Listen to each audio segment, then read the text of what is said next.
Pandas is one of the most popular libraries in Python for data science, machine learning, and AI. It is one of my personal favorite libraries, and it's extensively used to read data and to process data. It's literally one of the best ways, because oftentimes data comes in a tabular format where you have rows and columns, right? Of course, I can store rows and columns of a data in a NumPy array also.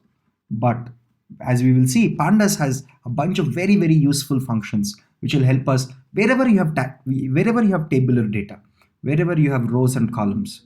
Within Python, pandas is one of the most powerful libraries, especially to process tabular data, right? And in data science and machine learning and AI, we do a lot of analysis of data which is stored in tables, and hence pandas has become one of the most popular and my personal favorites. Now let's see why it is useful. I'll give you an example by comparing it against using by comparing against how can we do the same tasks with and without pandas. Let's see an example so that you'll get a better appreciation of why pandas is so powerful and useful. So for this task, I have a data set called the weather data set where I have data. So this is how the data set looks like. For each day, I have temperature, dew point, humidity, sea level pressure, visibility, wind speed. I have multiple data points like this for every day. This is one whole month of data for the month of January in 2016. Okay, and by the way, these dates are MMDDYY.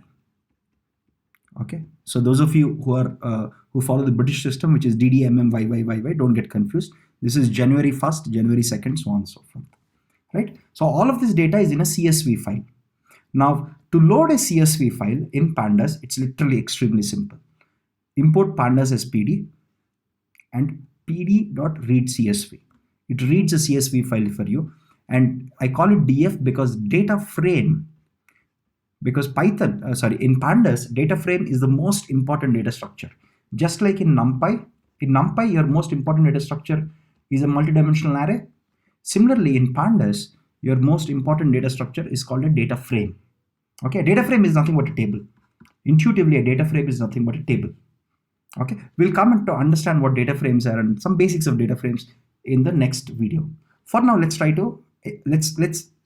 remember that what pandas stores it as. Let's imagine the data frame is just a table in which everything is stored. Now, if I want to visualize a data frame, all I have to do is just type df, and this is the table I have.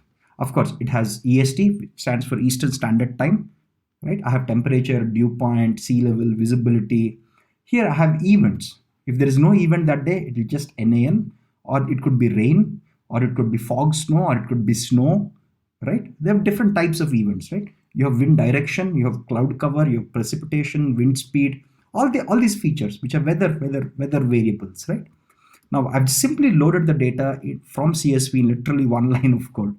Just using this one line of code, I have loaded the data from a CSV file by just using a read CSV. Extremely elegant, extremely simple. Now, having seen this, now let's go to answering our questions. What was our question?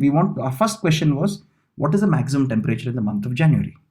All I have to say is DF temperature. DF temperature now, so I have my table like this, right? I have my table where each row represents a day. Each row represents a day in the month of Jan. Now I have a temperature column here. When I say DF temperature, it takes this whole column. And if I say max, it now picks the max value here. And the max value is 50. Very simple here, right? Here, I think 50 doesn't mean 50 degrees centigrade, because in New York in summer, you don't get 50 degrees centigrade. I think it's 50 degrees Fahrenheit, not centigrade. 50 degrees centigrade, I think, is unheard of in New York City. Anyway, so the next question that we have here is, you want to know on which dates did it rain? That's again very simple. So here you're getting the dates, right? You're saying DFEST, but which dates to pick? You now have a Boolean expression here. This expression says wherever the events column equals to rain, right? You're saying DF events equals to rain. This is a Boolean expression, right? This will return true only for those rows where the events column had the value rain. And all such rows you want to pick up.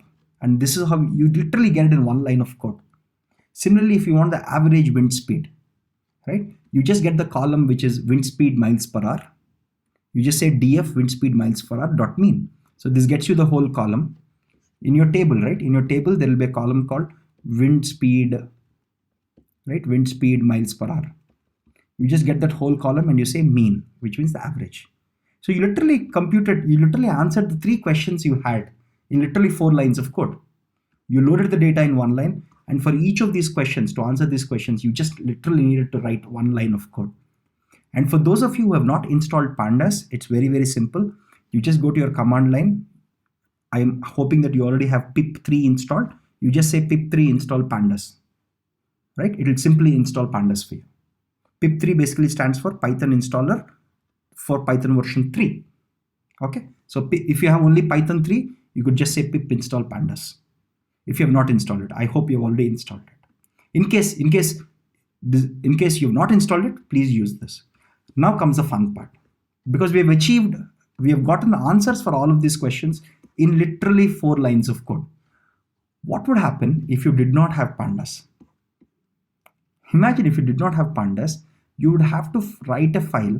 See, this is the size of code that you will have to write if you did not have pandas.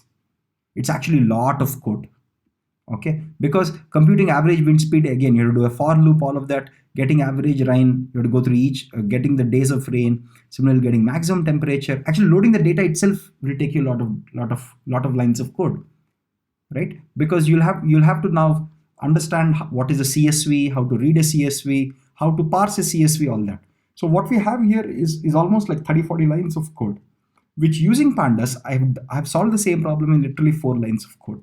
So that's the power of pandas. Prior to pandas, we used to write a lot of code like this, even for simple computations.